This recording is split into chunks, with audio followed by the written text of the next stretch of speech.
joj dati znak da pusti katarsko nadmetanje Argentinac. Jedina izmena Miloš Kovačević vozi grlo broj 6 Militilave. To je njegovog starijeg brata Bogana. Dakle, trebalo da budu u prvom redu Gloria Lobel, Enzo, Fenix Sve, Adriano, Henri, Milica Ladek i Valter na sultama Gloria Lobela, nazvan Katarina Radić.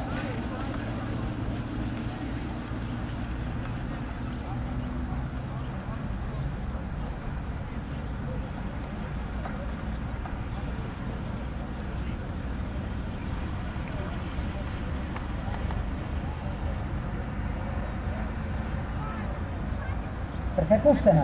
Najbolje je startovao Enzo. Enzo, dobro kasa s polja Valter, prati ga Henri, na četvrtoj poziciji je Gloria Lobel.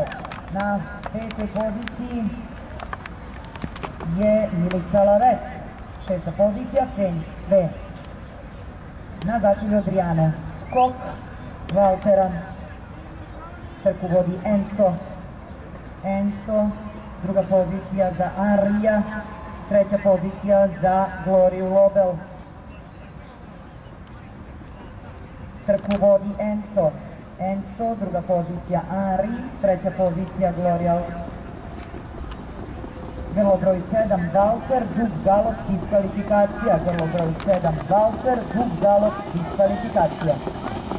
Tu je to vozač Goran Petrović, pasivno izlazi Valter napolje. A samo Enzo i dalje diktira tempo, Argentinac, druga pozicija za Henrija, treća pozicija Milica Lavek, četvrta pozicija Gloria Lobel, peta pozicija Fenix Sve, na začelju Adriano. Trku i dalje vodi Enzo. Enzo, Henri, Milica Lavek, Gloria Lobel, Fenix Sve pa Adriano. Trku vodi i dalje Enzo. Enzo, Henri, Milica Lavek, Gloria Lobel, Fenix Sve, Adriano. Nema promene na čelu i dalje, iako se Henri prima kao Enzo. Enzo, Henri napada. Enzo, Henri. Enzo, Henri. Smanjuje se prednost Enza. Krenula je i Milica Lavek.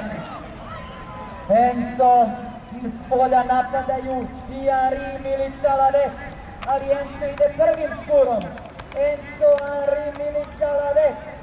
Enzo, Henri, Milica Lavek napada, da li će Miloš Kovačević zabeležiti prvi trijumf u Beogradu. Ide napred Milica Lavek, sa Milošem Kovačevićem i dobija žrtvu, Argentinac, ali druga pozicija ide Enzo, četvrti Gloria Lobel, peta i Adriano na začelju.